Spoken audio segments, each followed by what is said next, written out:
Hi, friends. It's so good to come back here and talk to you all. Today, I am going to an event for Women's Month. Shout out to all my beautiful, independent, brave, smart women that do it all and just, I love us. I'm a girl's girl. But yeah, today, honestly, I have three events this week, and I thought it would be fun to just bring you along with me and kind of one, share how the experience is for those who are looking to maybe go to events. But two, also just share what I learned and what I took away from the events so that hopefully it can help you. I'm honestly a little anxious to go to these events, which may sound surprising because I feel like I'm always at events like this. And Christian, my husband, is always at events like this where we have to connect and talk to people. But to be honest, I think after COVID and working remote for like 4 to 5 years has gotten me a little bit antisocial. And in person interactions are sometimes a little difficult for me. I'm sometimes very awkward. So apologies if you had a conversation with me and I was just very awkward. But I think this also, like, thinking back as to why I feel uncomfortable and sometimes in networking events is just because sometimes I don't feel like I am where I want to be. And don't get me wrong, I feel like I've had a good career so far. I've been in HR in the startup tech world for the last 5 years. I was the first, uh, one of the first few people in my family to graduate from college. I also got my master's degree, which, as we all know, there's a small percentage of Latinas who have a master's degree. But even then, I don't feel like it's enough. But also, I kind of feel like I'm being called to do something else. I think I love HR. I got into HR because I wanted to make a difference. I actually did my master's in healthcare administration and ended up in HR. But I wanted to make a difference. But sometimes in this world, it's really hard, especially in today's world. I just feel like I am firing people left and right more than trying to keep people happy. That was my mom calling.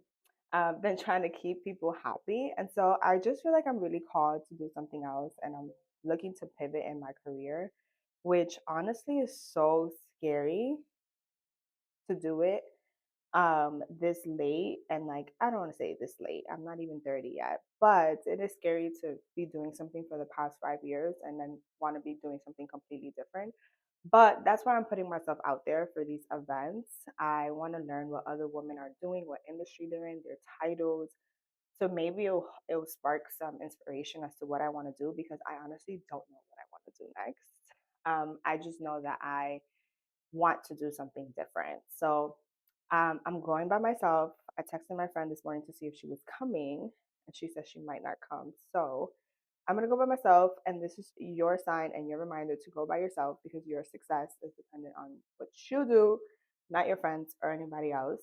So um, again, I'm a little anxious because I hate asking the question of like, what do you do? Because I hate having to explain. I'm currently doing this, but I'm looking to pivot. But I think reflecting on what I want to do and that question, because Christian would be like, why do you hate going to these networking events? I'm like, I hate when people ask me what I do. Like, I want to say something else. And so that's an exercise for me to reflect and be like, when someone asks me, what do I do? What industry are you in? I'm thinking about the question that I want to respond. Like, I am a business owner, right? I own multiple properties. I am in real estate and I sell $1 million homes. I don't know. I want to be confident in what I am doing, but also I want to be happy and proud of what I am doing. And I don't currently feel like that. So I'm starting to realize that it's okay not to feel like that. And I'm proud of myself for not kind of just being complacent and wanting to stay here, but kind of get going and try something different in my late 20s. So I'm going to bring you along, teach you what I learned, and yeah, do a prayer for me. So hopefully I can make some good connections. Everyone always says your network is so important. Everyone always says, like, you don't have to be smart, just have smart people around you. And so at this point, I'm trying to meet some women who are smart and I'm just really excited. So this event is actually in Brooklyn. It's in a Chase Community Center, and it's all about finances, how to save, how to budget, and how to invest like a boss.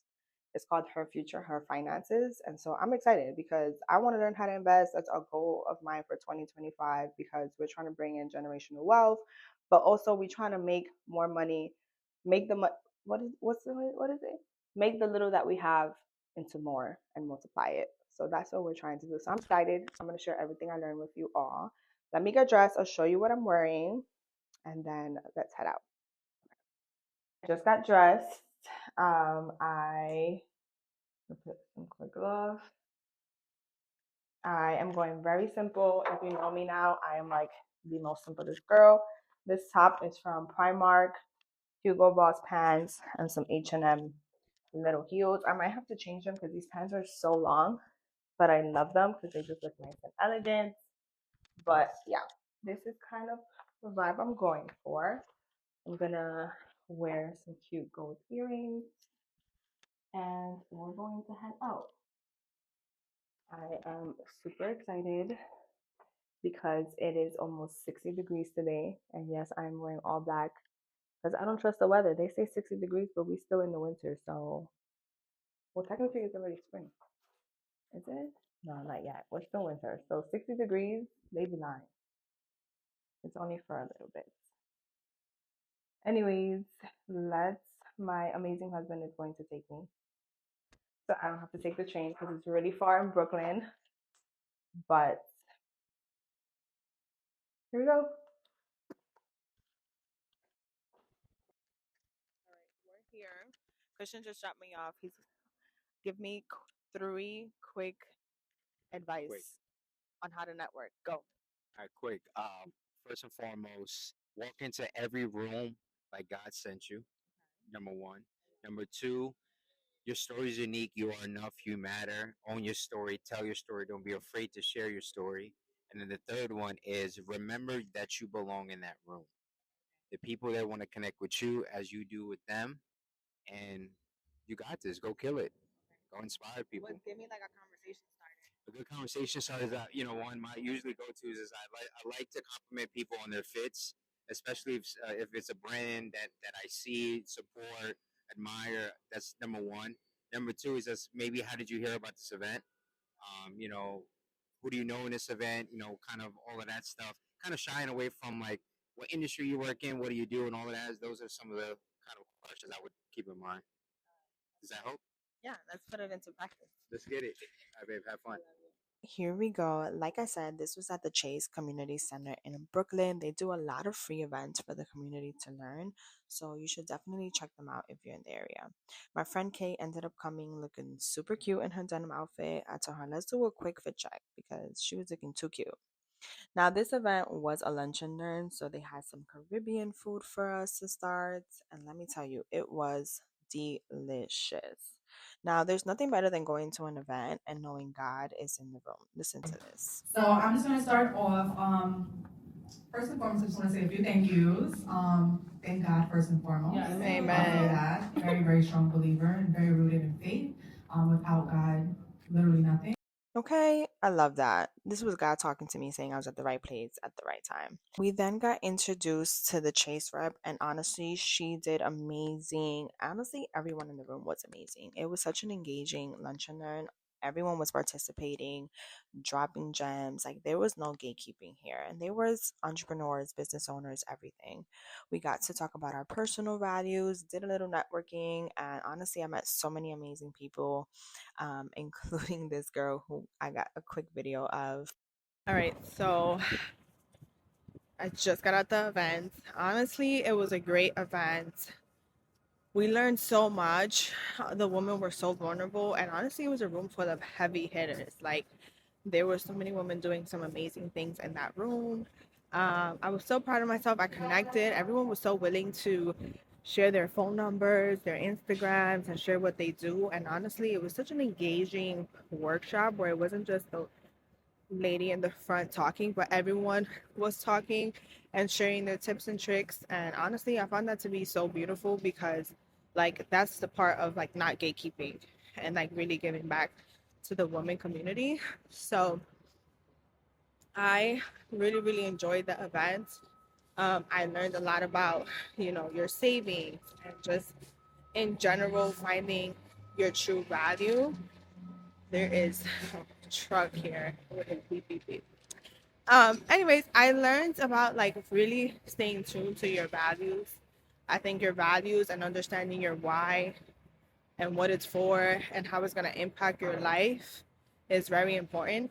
I really don't think that I learned something that I didn't know. Obviously, like creating smart goals and like making sure they're attainable. But I think overall, the woman in the room really reminded me that manifestation is super important and practicing the things that we know we're supposed to be doing and we don't do. So, this is your reminder to create those smart goals, set your goal setting, budget, know what you're spending on, what you shouldn't be spending on, and just put the things that we should be doing. I think half the time we're like, we don't know how to do this. Okay, this one is out of control. Sometimes we're like, we don't know how to do things, but we do. We just don't apply certain things to our lives. So it takes 21 days to build a habit, stop the coffees. If you have a goal, you want to start a business, you want to buy a home, like create that goal and try to make it attainable little by little. We also learned about credit scores, which was really nice, and just like what affects your credit score. And honestly, they just reminded us the importance of in the U.S. your credit score is way more important than having cash. Like you can buy a home with cash, but technically you can't buy insurance if you don't have a good credit score. So just a reminder of that, how to build your credit score. Um, and overall, the energy was filled with just God as a reminder. I love walking into spaces and feeling like God is in the space and just like all the girls' values, faith was number one. And they all just said that without God, they have nothing. They can't do anything. And so that was just a reminder that God is always should be always at the center of your goals and what you are doing. And yeah, I made some new friends. I follow them on Instagram and honestly will share probably some other events that they're gonna have in the near future. But yeah, we have another event tomorrow that's virtual and then another one at the end of the week. So Hi, friends. Well, welcome back. We are going to another event today that is virtual.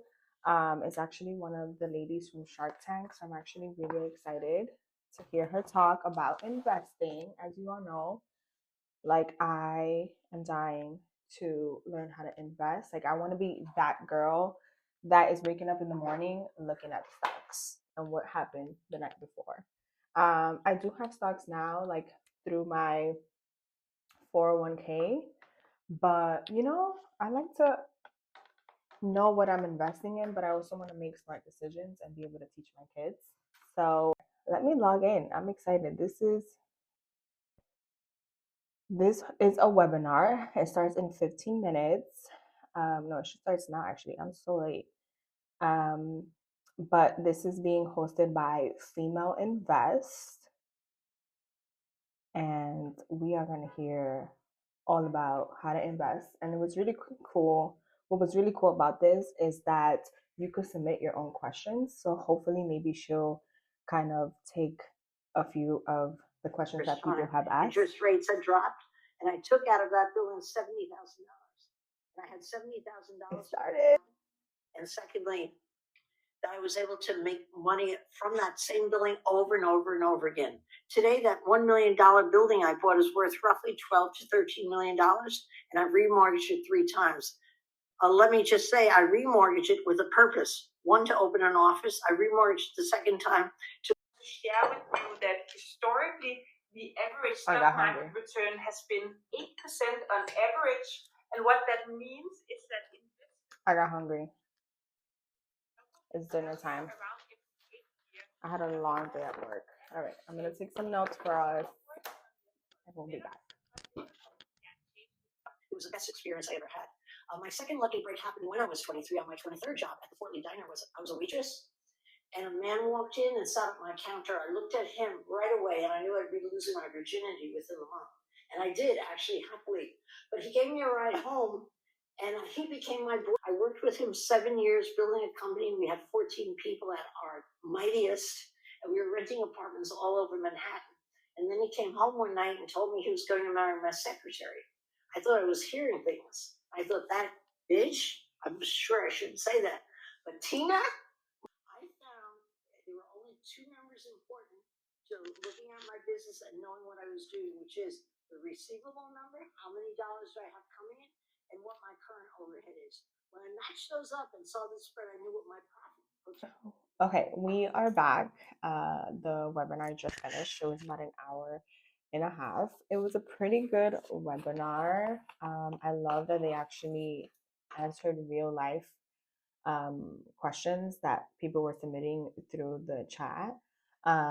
Some of them were being so rude. I don't know why people are so rude sometimes when they go to webinars. Like, cut people some slack. They're doing something for you to help you, just as a reminder when you go to certain events.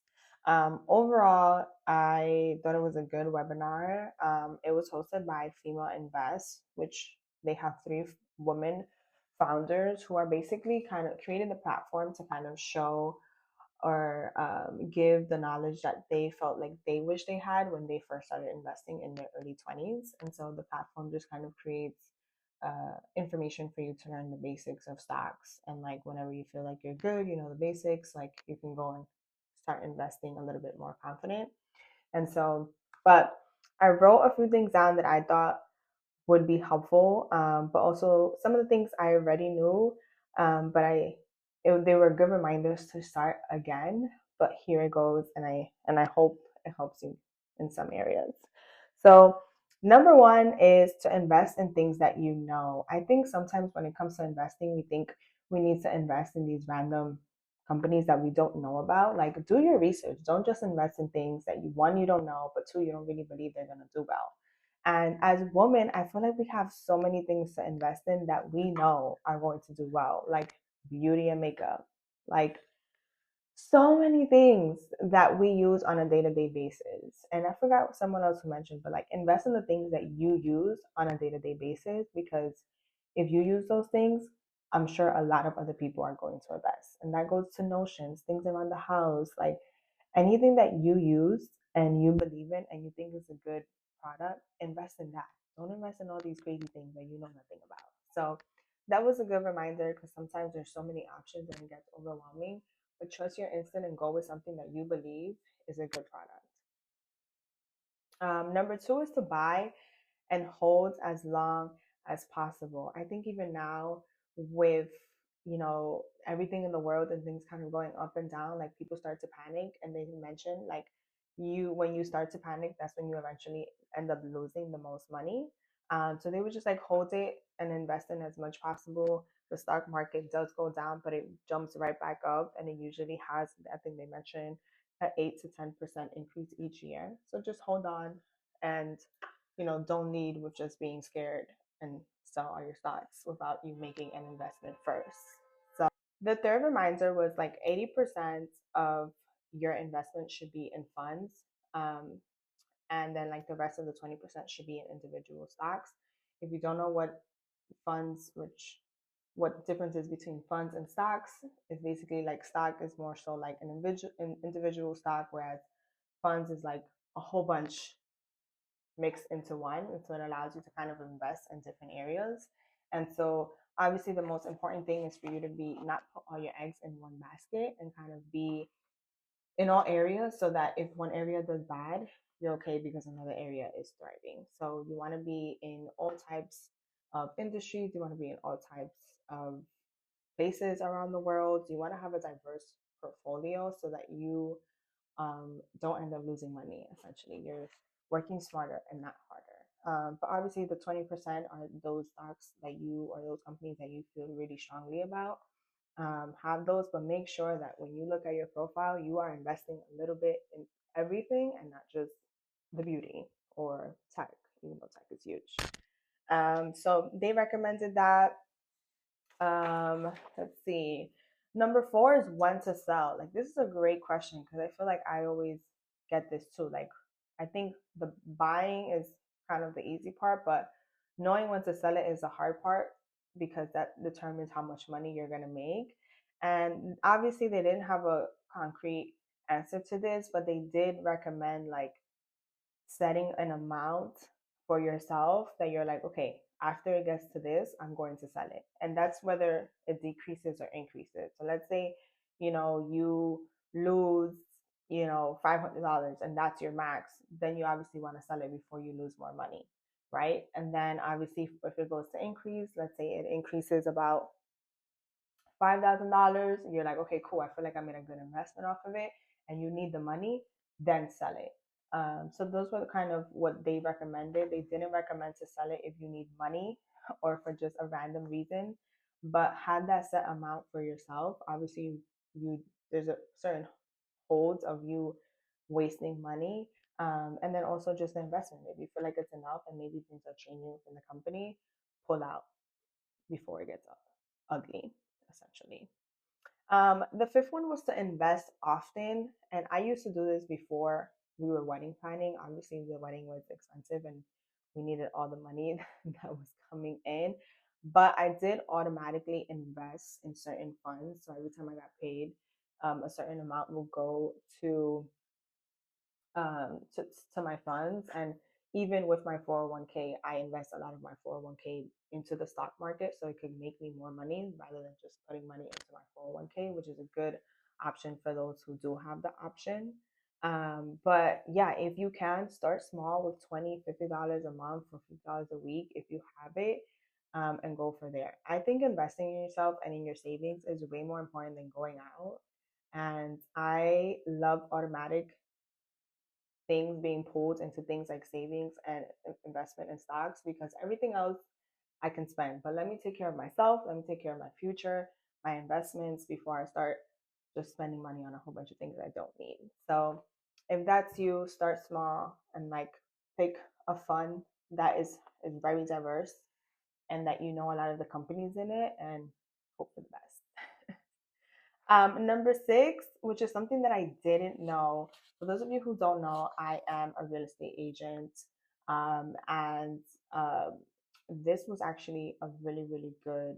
And essentially, I want to own a lot of properties. I'm doing that out the air, even though I don't like to do that without it being a thing just yet. But I do want to own a lot of residential property. And something that Barbara recommended was to like remortgage or refinance your properties, and that's a very great way for you to kind of get cash. Sometimes we think that in order to buy another property, we need to sell property and then buy another property. But she said, like, for example, if you, have a property that, you, let's say it's $90,000 and you surpass that and you're making thousands of dollars based on that property and you kind of paid it off already, you're able to go to the bank and say, hey, look, my tenants pay on time. They've been paying for a few years. I can get the $90,000 easily. Can I have $130,000 to basically refinance the home? And if they get approved, you have $40,000 to your name. You can keep it and have it cash if you need it. Or you can use that as a down payment for another property, which I thought that was pretty cool. And really smart because then you could have two properties without having to sell one, but also you have cash. And eventually, if you do that a few times, you know what that means.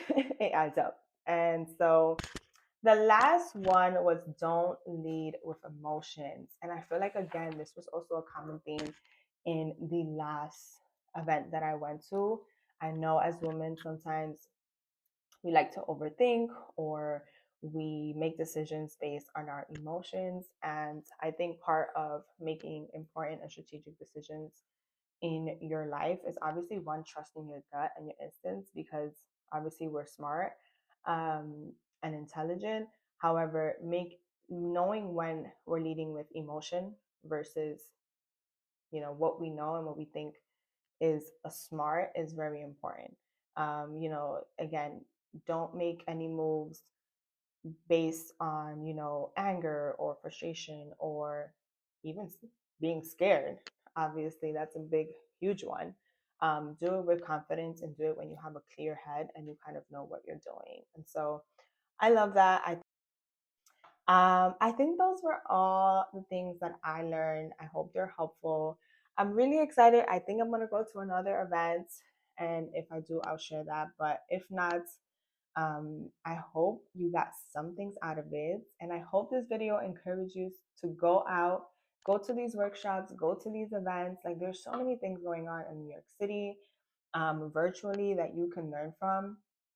And sometimes we don't take advantage of them. I think, even the event yesterday, there was maybe about 30 women who were heavy hitter women in the industry who own a lot of stuff. But I was like, why didn't more women come, right? I think the RSVP had about 80 people, and usually half of the women don't show up. But these are things that if I were to encourage you, I would recommend that you do show up for yourself, educate yourself. I think I'm at a point where before I have kids, I want to make sure that I'm setting myself up, I'm setting them up for success, and overall, just making sure I'm putting myself in the best situation. But also, with everything going on, I want to be aware and prepared if I need to make a move. So, yeah, I am really excited about continuing to learn, and hopefully, I'll get to continue sharing the things that I learned. So, again, thank you all for spending some time with me, and I'll see you all again next time. God bless.